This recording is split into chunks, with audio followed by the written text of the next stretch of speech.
because one of the biggest mistakes, I still hear it today from young people, oh, I don't have to worry because I'm still young. Yeah, and that is death to most people, because eventually you get old and then you're not young again. So it's a way of saying, when I talk about assets and liabilities, one of the most important things you have in your life is time.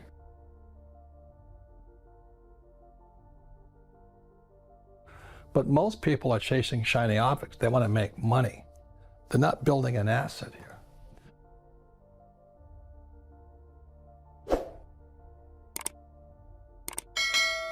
And then what most people invest in from there is paper.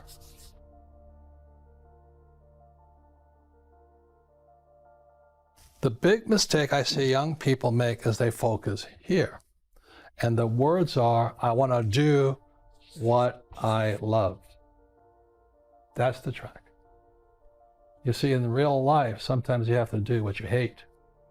Like, people think I like to write books. I hate writing books. But it fills my purpose in life. It's not my passion, my purpose in life.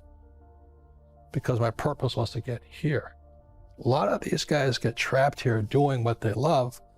And as we've talked about on earlier episodes of this thing, these guys pay the highest taxes. 40% here, 60% in taxes here, 20% here, and then 0% here.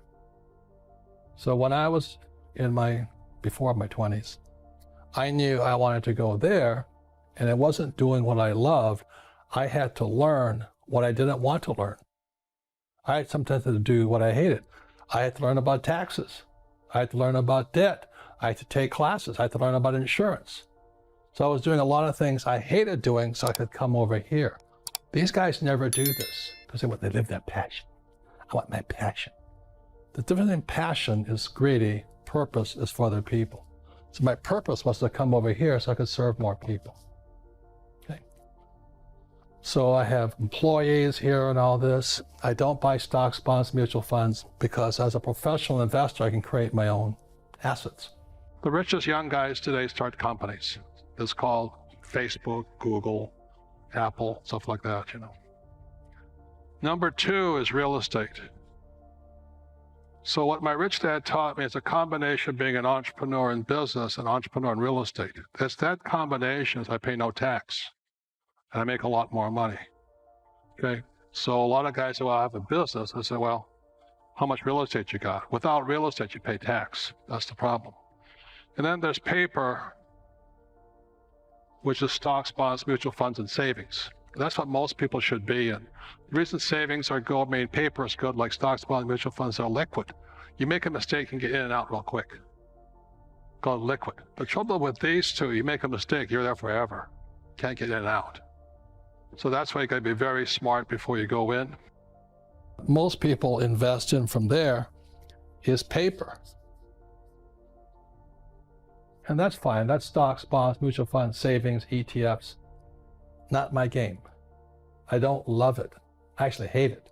But these guys, it's perfect for them to have paper, stocks, bonds, mutual funds, ETF, and all that, because they're focused over here. They want to do what they love. They want to climb the ladder. They want their career. They want this. I'm going to become president. You know, that's not what I wanted. I want to be a football star. But this is for the middle class here. That's fine. You can get rich here too. I just don't like it. Most people think that savings is smart, but my rich dad told me years ago that savers are losers. Now I know this goes against the grain what most people tell you, save money, save money, save money. But the reason savers are losers began back in 1971. One of the reasons we have so much economic volatility in our economies today, high gas prices, high food prices, stock market booms and busts, housing values going down, all can be attributed back to 1971. Plus there are other changes. So what makes the Rich Dad Company different is that we do not really subscribe to the idea of being a saver. We think it's more important you learn to be an investor. Like if you had invested in oil 10 years ago, you'd be a rich person today, even though savers are losers. If you invested in gold 10 years ago, you would have been a lot better off. If you had invested in rental real estate 10 years ago, you would have been way ahead of the savers. So if you want to get ahead, you need to not be a saver, but learn to be an entrepreneur or an investor.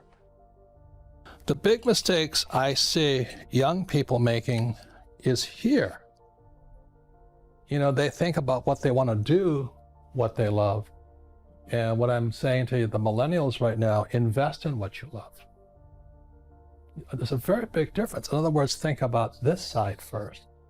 Most young people, or should I say, short-sighted people, they think this is it or this is it. But this is the one here. So when I was your age, I knew that the assets I wanted to acquire, the richest people own businesses. Over here, these guys are small business, self-employed. You're self-employed if you can't stop working. I stopped working years ago because I have businesses. Very big difference. It was painful, but I got there. So number one is a business. So when I was in my 20s, I knew I was going to do what it would take to school, study, learn about taxes, debt, insurance, accounting, lawsuits, and all this through business. Next is real estate. I love real estate. But most people can't do what I do because they don't have a business. It's catch-22. They don't have enough money to get over here. So the reason I make more money is because it's not what I'm doing what I love. I do sometimes what I hate so I can have the assets that I love. I love having a business. Very, very important for people to understand at a young age. And the word is called liquidity.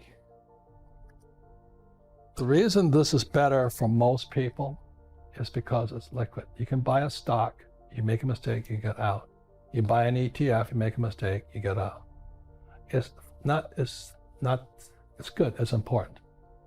The moment you go into real estate, you're not liquid. That's why you gotta be smarter going in, because if you make a mistake, you can't get out. You buy a bad piece of property, you write it down. And the same as businesses, you're in there, you're solid, you can't get out. Like if Rich Dad's gotten in trouble, with money, like all businesses are, I can't quit. Employees just quit and they leave. They run like little rats, But if you're in here or here, you can't get out. So that's why liquidity is crucial.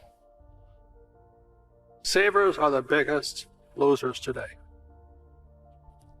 Okay. And you're taught to save money and invest in the stock market for the long term. That's crazy. It's nuts. Why your banker does not ask you for your report card. Okay. Banker doesn't care if you're smart. Banker wants to know you got money. That's all they care about. But what the banker wants to know more than anything else is not how much you have in savings. What does the banker really want to know? How much can you borrow?